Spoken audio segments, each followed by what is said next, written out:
Hello দর্শক বন্ধুরা, আসসালামু আলাইকুম। আজ আমি আপনাদের সাথে শেয়ার করছি এমন একটা ভিডিও যা দেখে আপনারাও সচেতন হয়ে যাবেন। এখানে দেখেছেন আপনারা দুইটা মুরগি আর একটা বাচ্চা।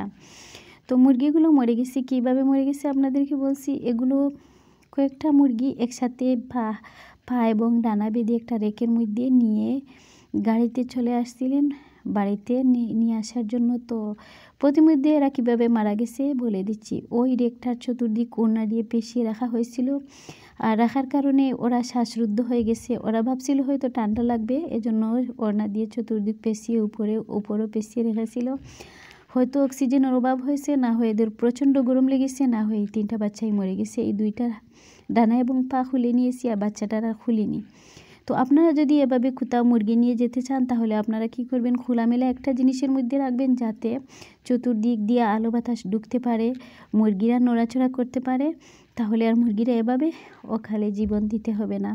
আসলে মুরগিগুলোর জন্য আমার অনেক কষ্ট লাগছে, আমার বোনের অনেক কষ্ট লাগছে। সে কান্না করছে তার আদরেই মুরগিগুলোর জন্য। তো দর্শক বন্ধুরা, ভালো থাকেন। আল্লাহ হাফিজ।